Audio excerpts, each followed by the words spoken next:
दोस्तों अपनी सीरीज चल रही है सावो मैन ईटर की।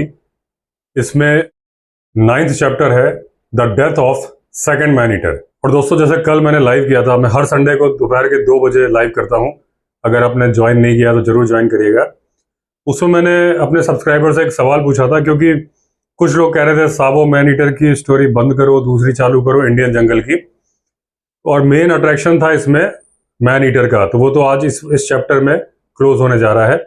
लेकिन उसके बावजूद उस बुक में कुछ और कहानियां हैं, राइनो की, हिप्पो की, मैन ईटर की डेन ढूंढने की, कुछ वाइल्ड लाइफ स्टोरीज और हैं। तो मैंने उसको बोला था कि मैं एक पोल डालूंगा अपने चैनल पे कम्युनिटी पोस्ट में। तो मैंने कल पोल डाला था और उसमें करीब 82% लोगों ने ये बोला कि मैंने पोल डाला था कि मैं सावो मैन ईटर की अदर स्टोरीज करूं या फिर ये इंडियन हंटर थे श्रीनिधि सिद्धांता अलंकार, जिन्हों की राजा जी नेशनल पार्क जो चिल्ला रेंज वहीं के ऊपर इनकी ये बुक है, चिल्ला फॉरेस्ट के ऊपर, मचान पर 49 दिन, ये करूं। तो 82% लोगों ने बोला है ये बुक करने के लिए।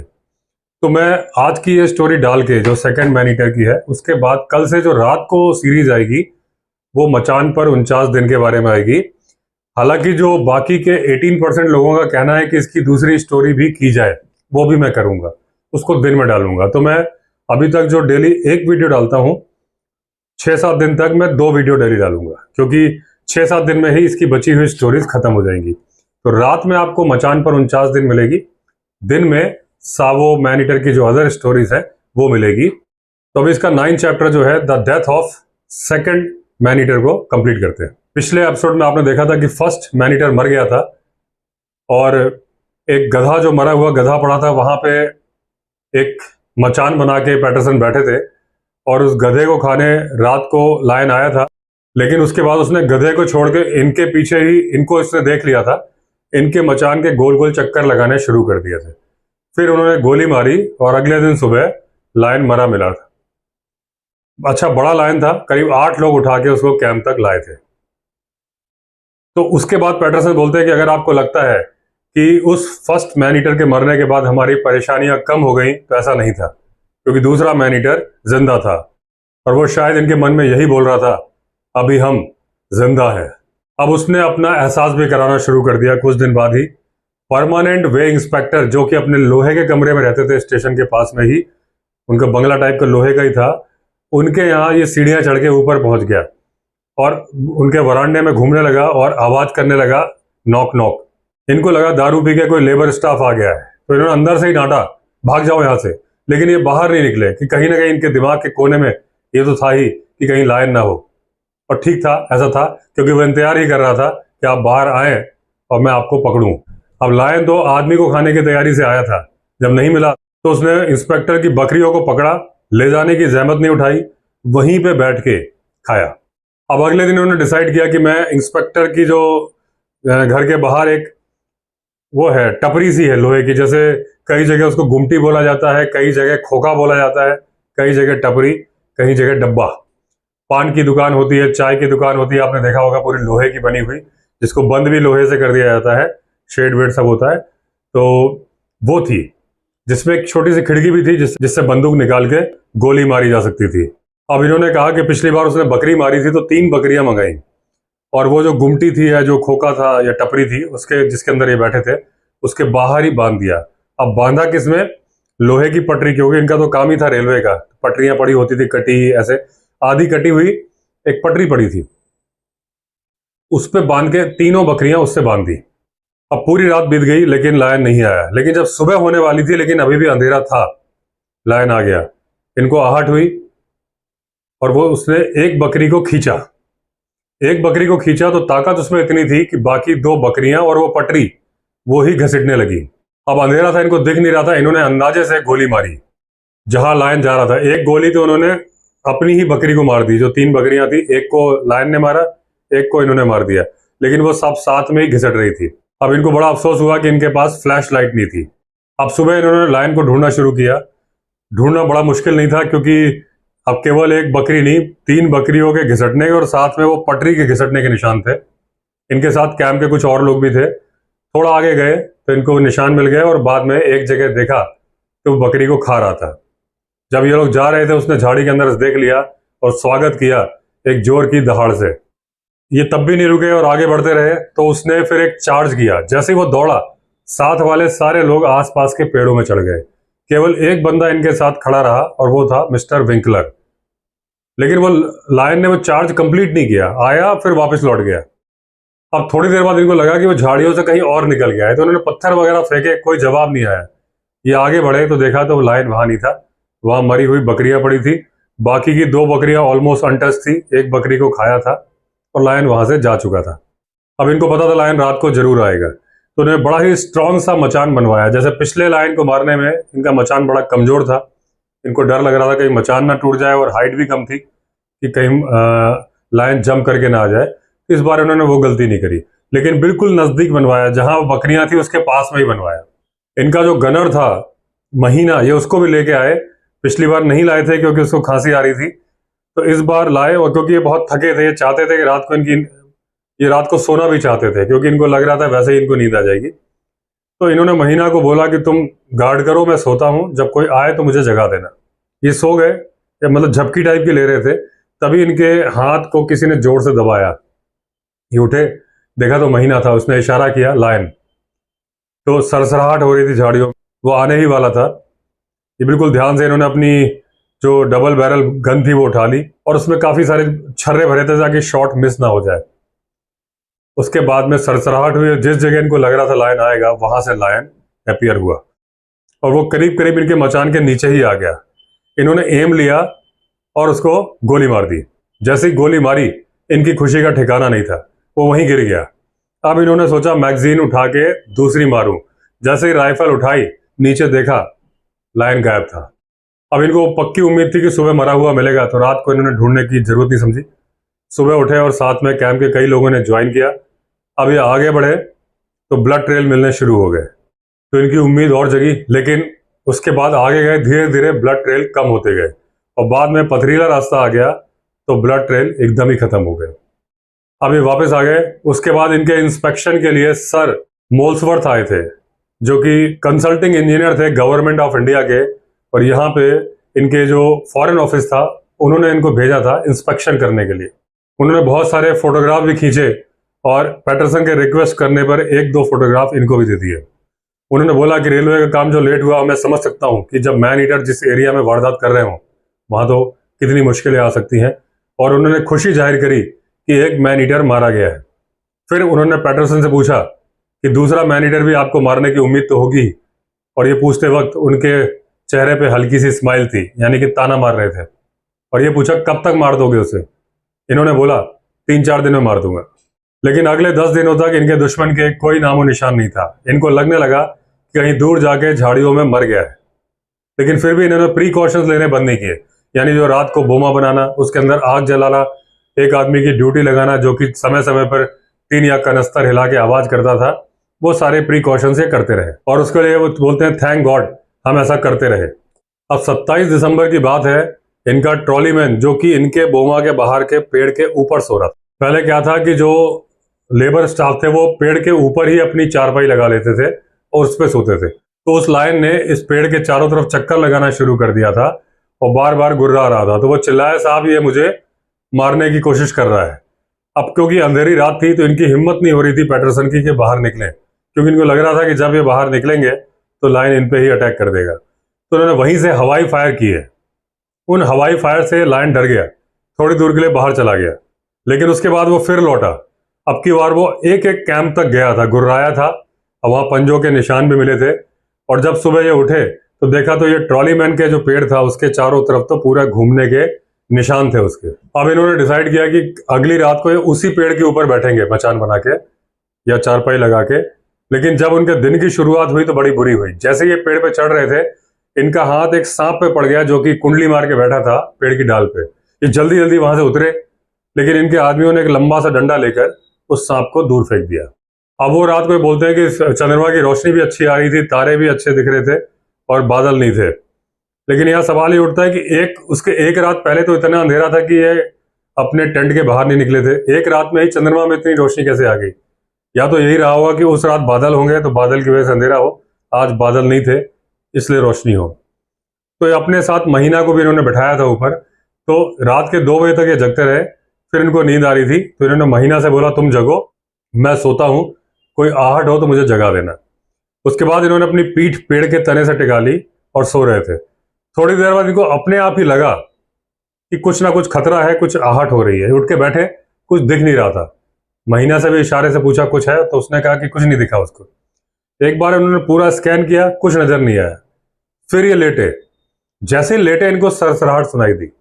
जैसे उठ के देखा तो झाड़ियों के पीछे उनको लगा कि लायन है और इन्हीं को देख रहा है। अब वो जो पेड़ के नीचे की जगह थी ऑलमोस्ट ग्राउंड क्लियर था, लेकिन बीच बीच में एक एक झाड़ी थी। एक झाड़ी यहाँ है, फिर थोड़ी दूर पे एक झाड़ी है, फिर थोड़ी दूर पे एक झाड़ी है। तो वो लायन क्या कर रहा था, बड़े ही सावधानी पूर्वक झुक झुक के एक झाड़ी के पास जाता था, छुप जाता था। उसके बाद दूसरे में, जैसे कि कोई गुरिल्ला युद्ध करते वक्त या अटैक करते वक्त सिपाही करते हैं कि पहले एक कवर लेके पेड़ के पीछे जाते हैं, जल्दी से दूसरे पेड़ के पीछे, वो ऐसा कर रहा था। एक झाड़ी का छुप जाता था, फिर निकल के दूसरे पे करता था वो। तब इनको लगा देखो कितना शातिर दिमाग है इसका, कि बिल्कुल ये प्योर मैनीटर है, एकदम आदमी से कैसे डील करना है इसको आता है। अब इन्होंने कहा इसको पास आ जाने दो। जब वो 20 गज यानी कि 20 यार्ड की दूरी पर आया तो 303 की राइफल से इन्होंने निशाना लगाया, गोली चला दी और इनको लगा कि गोली उसको लगी है। इन्होंने टारगेट किया था उसकी चेस्ट को, लेकिन वो चेस्ट पे लगती तो वहीं गिर जाना चाहिए था, लेकिन वो गिरा नहीं, जोर से उछला और झाड़ियों में चला गया। अब इन्होंने 3 गोलियां और मारी तुक्के पे कि शायद उसको लग जाए, क्योंकि पहला लाइन भी जो इन्होंने मारा था उसमें जो असली काम किया था, इनकी तुक्के वाली गोली नहीं किया था। अगर आपको याद होगा, आपने एपिसोड देखा है, पहली गोली इन्होंने मारी थी कंधे को टारगेट लेके, गोली लगी भी थी, लेकिन बाद में जब इन्होंने पोस्टमार्टम किया था तो एक गोली ने हार्ट को भेदा हुआ था। तो अगर वो कंधे वाली गोली थी तो उसको वहीं गिर जाना चाहिए। हार्ट में छेद होते ही कोई भी जानवर या इंसान जिंदा नहीं रह सकता, उसको वहीं गिर जाना चाहिए था। पोस्टमार्टम में एक गोली पैर में भी लगी मिली थी पिछले वाले मैनीटर में, तो 99% वो पैर पे ही लगी थी पहली गोली, जो इन्होंने एम की थी कंधे पे। बाद में इन्होंने जब वो कवर में चला गया है तो इन्होंने तुक्के पे 3-4 गोली चलाई थी। उसके बाद कई बार दहाड़ने की आवाज आई थी, तो उस तुक्के की गोलियों में से लास्ट गोली हार्ट में लगी होगी, क्योंकि उसके बाद आवाज बंद हो गई थी और हार्ट में लगने के बाद तो फिर छलांग मारने का मतलब ही नहीं था। इस बार भी उन्होंने वैसे ही तुक्के वाली गोलियां चलाई। अब तुक्के की गोली जब चलाई तो लास्ट गोली में फिर वो दहाड़ा, मतलब लास्ट गोली फिर उसे लग गई थी। अब सुबह ढूंढने निकले, इनके साथ में इन्होंने लोकल गाइड भी रख लिया था ताकि वो ब्लड ट्रेल ढूंढेगा और ये फ्री रहेंगे चारों तरफ स्कैन करने में। इनको ट्रेल मार्क मिलने शुरू हो गए थे, कोई दिक्कत नहीं हुई ढूंढने में, और वो कई जगह पे बैठा भी था जहां पे काफी सारा ब्लड मिलता, इसका मतलब वो अच्छे से घायल था। अब ये 1/4 मील की दूरी पे गए होंगे कि एक जगह इनको झाड़ी के पीछे से जोर की दहाड़ सुनाई दी।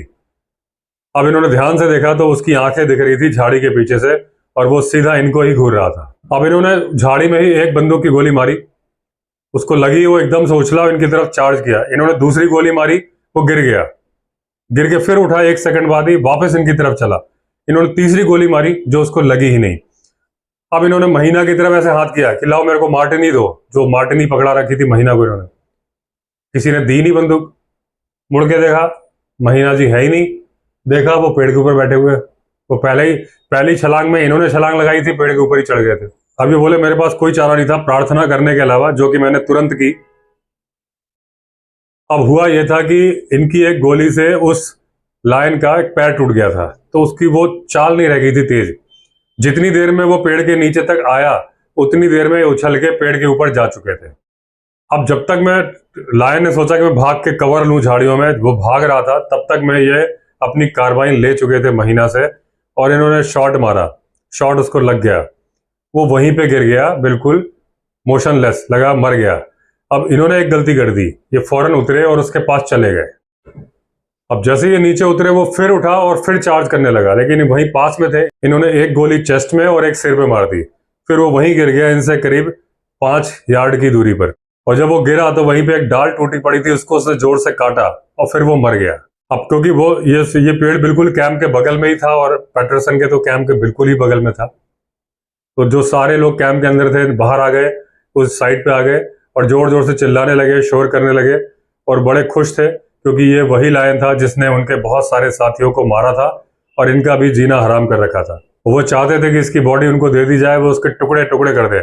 बड़ी मुश्किल से पैटरसन ने उनको संभाला और फिर उन लोगों से उठवाया उस लायन को और अपने बोमा के अंदर ले गए। अब उन्होंने जब उसको चेक किया तो 6 गोलियां उसको लगी हुई थी, और जो पहले दिन ऊपर से नीचे जो छर्रे मारे थे वो धसे थे, लेकिन मांस के अंदर ही धस के रह गए थे, अंदर नहीं गए थे। अब इन्होंने इसको मेजर किया नाक से लेके पूंछ तक, तो ये था 9 फीट 6 इंचेस। अब टाइगर लायन को नापने के 2 तरीके होते हैं, आपने अक्सर पढ़ा होगा। एक तो होता है बिटवीन पेग्स और दूसरा होता है ओवर कर्व्स। मैं एक हल्का सा आइडिया दे देता हूं क्योंकि हर किसी को जनरली नहीं पता होगा। बिटवीन पेग्स में क्या होता है कि टाइगर को या लायन को लिटा दिया, एक खूंटा या छोटी सी कील या कोई भी चीज गाड़ी नाक के पास में, उससे इंच टेप या रस्सी बांधी, और दूसरी पूंछ के सिरे पे गाड़ी, उसको नापा और उसको नाप लिया। इसको बोलते हैं बिटवीन पेग्स। वो सीधी लाइन चलती है नाक से लेके बिल्कुल ऐसे पूंछ तक। कई बार पूंछ डाउन होती है, लेकिन वो भी मतलब नापने का तरीका वही होता है, वहां से उसको मोड़ देते हैं इंच टेप को। ओवर कर्व्स क्या होता है कि वो पहले नाक से लेकर सिर की ऊंचाई तक चलते हैं, फिर गर्दन पे डाउन आते हैं, फिर उसके कंधे ऊंचे होते हैं, कंधे पे ऊंचे करते हैं, फिर पीठ पे जाते हैं, फिर पूंछ पे जाते हैं। तो ओवर कर्व्स में थोड़ी सी लंबाई बढ़ जाती है क्योंकि मुड़ती है। अगर मैं आदमी को नापने का तरीका बताऊं कि मेरी हाइट 6 फुट 2 इंच है, अगर मैं नापता हूं खड़े होके, मतलब अगर नापा जाए तो जो डॉक्टर के यहाँ नापने का होता है, एक स्केल सी होती है जिसके नीचे खड़े हो जाओ, वो आपके सिर पे रख देते हैं, आप वहां से निकल जाओ तो उसमें लिखा होता है। तो अगर 6 फीट 2 इंच आ रहा है, अब अगर ये तो हो गया बिटवीन पेग्स, बिल्कुल सीधी सीधी लंबाई। अब अगर ओवर द कर्व्स नापा जाएगा तो वो कैसे नापा जाएगा? पहले यहां से इंच टेप लेके ऐसे सिर तक तो यहां आएंगे, फिर कंधे को यहां मोड़ देंगे, फिर ऐसे ऐसे नीचे उतरेंगे, तो ये हो गया ओवर कर्व्स। तो इसमें क्या होगा, वो मेरी जो हाइट 6 फुट 2 इंच है वो हो जाएगी 6 फुट 8 इंच, मुड़ के थोड़ी सी हाइट बढ़ जाएगी। तो एक्चुअल लेंथ अगर आपको देनी है तो बिटवीन पेग्स होती है। अब यहाँ पे ये बोल रहे हैं नोज टू टेल, इसका मतलब बिटवीन पेग्स। इसकी जो नीचे से लेके ऊपर तक की हाइट थी वो थी 3 फीट 11.5 इंचेस। और जैसे इसके पुराने साथी की थी, स्किन पूरी तरह से खराब थी, मतलब क्योंकि बार बार बोमा में घुसते थे शिकार लेने के लिए, कटीले बोमा में, तो स्किन पूरी कटी फटी थी। लेकिन ऐसा नहीं था कि स्किन इनके कोई काम नहीं आई पैटरसन की। पहले पैटरसन ने स्किन रख ली थी, लेकिन बाद में 1924 में फील्ड म्यूजियम को उन्होंने $5000 में ये स्किन्स बेच दी थी। तो आज भी ये इनको सावो लायन को देखा जा सकता है फील्ड म्यूजियम में। उनके शरीर के अंदर मसाला भर के उन लायंस को रखा गया है। फर्क केवल इतना है कि जो एक्चुअल साइज था उन लायन का वो नहीं है, क्योंकि इतने सालों में 20-25 सालों में स्किन सिकुड़ गई थी। जब इन्होंने इसको स्किन को टोन किया था, स्किन सिकुड़ गई थी। तो जब इन्होंने स्किन बेची, उसमें मसाला भरा गया, तो एक्चुअल साइज नहीं है, एक्चुअल साइज से थोड़े छोटे हैं वो लायन। जैसा आप फोटो में देख पा रहे हैं, लायन ये फील्ड म्यूजियम में रखे हुए हैं। ये एक्चुअल स्किन है उन दोनों सावो लायन की। अब इस लायन के मरने की खबर पूरे देश में फैल गई। पूरे देश के उत्तर दक्षिण पूर्व पश्चिम हर तरफ से लोग आने लगे, उस लायन को देखना चाहते थे या उसकी स्किन को देखना चाहते थे। और उस लायन को वो लोग डेविल बोलते थे, और पैटरसन का नाम उन्होंने रख दिया डेविल किलर। जो लेबर स्टाफ ट्रेन में बैठ बैठ के यहाँ से भाग गए थे, वो वापस आने लगे अपने काम पर। अब जो लेबर स्टाफ था, उनका जो देखने का नजरिया था पैटरसन की तरफ चेंज हो गया था। अब आदर के साथ वो देखते थे इनको। जबकि बीच में, क्योंकि हमने सारी स्टोरीज कवर नहीं करी हैं, तो उसमें एक बार इनके लेबर स्टाफ ने इनके मर्डर का भी प्लान कर लिया था। और ये थोड़ा ऊंचाई पे खड़े होकर इन्होंने काफी समझाया था कि अगर तुम लोग मुझे मार दोगे तो कोई दूसरा साहब आ जाएगा, क्या फर्क पड़ेगा। तो बोले जहां वो मेरे मर्डर की तैयारी कर रहे थे, आज वो मुझे आदर की नजरों से देख रहे थे। और उन्होंने एक चांदी के टाइप की एक छोटी सी कटोरा उनको गिफ्ट में किया इनको, जिसमें हिंदुस्तानी लैंग्वेज में कविता लिखी हुई थी। और पैटरसन बोलते हैं कि मुझे कई ट्रॉफी मिली जिंदगी में, लेकिन मेरे लिए सबसे इंपॉर्टेंट यही ट्रॉफी है। अब उसमें जो लिखा था वो हिंदुस्तानी में लिखा था, तो इन्होंने उसको ट्रांसलेट करा लिया। अब जो उसमें लिखा था उसका सारांश कुछ इस प्रकार से है। उसमें था कि सर, हम आपके मिस्त्री, ओवरसियर, वर्क्समैन, ये आपको बाउल भेंट कर रहे हैं अपने आदर और सद्भाव और सम्मान को दिखाने के लिए आपके प्रति। आपने 2 मैन ईटर लायन मारे अपनी जान को खतरे में डाल के। आपने हमें बचा लिया इन लायन के द्वारा, वरना ये हमको निगल जाते, ठीक उसी तरह से जैसे हमारे साथियों को निगल गए। हमारे टेंट में आते थे और वहां से उनको उठा के ले जाते थे।